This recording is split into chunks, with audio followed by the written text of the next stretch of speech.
Every day, we are bombarded with images of appetizing foods, shiny houseware, the many appealing products in magazines, brochures, on billboards that are all designed to stimulate our desires to act and to purchase.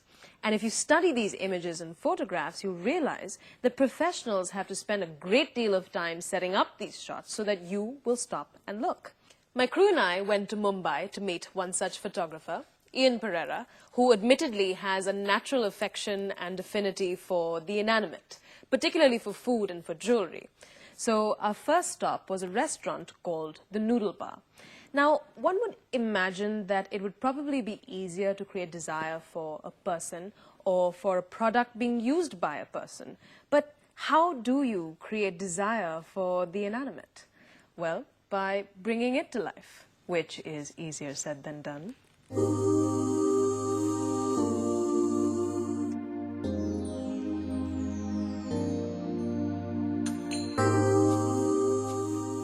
In this case, we're shooting for an ad.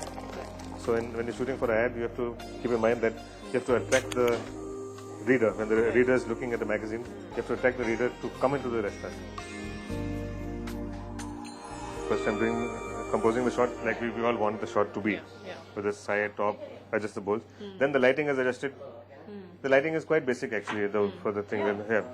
Yeah, that cutter is important. That cutter I put, that is important in the crucial place, and the reflectors, as you saw, they put a reflector to lighten the shadows. All those noodles, you're getting a highlight on the noodles, you're getting a shadow. Right. It would all be, there'll be more highlight and less shadow, so then you won't get the molding. See, it's bright here and it's dark here. Yes. So to get the molding, Yeah. otherwise you would get all white, you won't get the molding on that. Lighting has to be right to get the texture of the food right. Right. And then the stylist is important, and there should be a stylist who can style the food.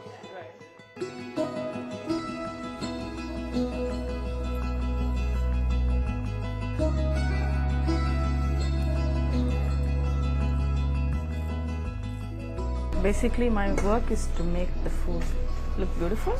Everybody must eat it off the page. Must want to eat it off the page. And what do you do to the noodles and to the food to make it Exactly look like more this. This is what came out of the chef's kitchen. Right. You know, this is great to eat. What I will do is not really cook everything through, Okay. and I will So as to keep it looking fresher. fresh, really fresh, as if it just came Otherwise, it probably begin to look limp. Absolutely, Right? Absolutely.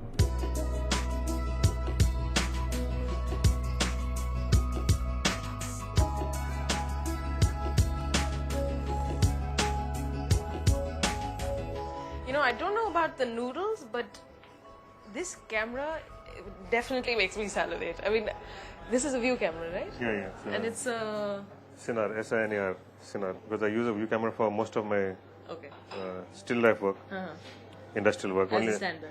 As a standard, yeah. And is this a film camera? No, it used to be a film camera. Okay. Now, How old is it? this camera is 24 years old. Wow. So the camera is the basic camera. It's built on, as you know, it's a view camera which is on a pinhole, Completely old school. the pinhole, old pinhole camera. Yeah. Fancy pinhole camera. So earlier there used to be film going on there. Now there's a digital back that goes in here. Oh, so the digital back goes in where the film, Where the film went. would have... Correct, exactly. Where you would slide the film Yeah, in. And it's connected to the laptop.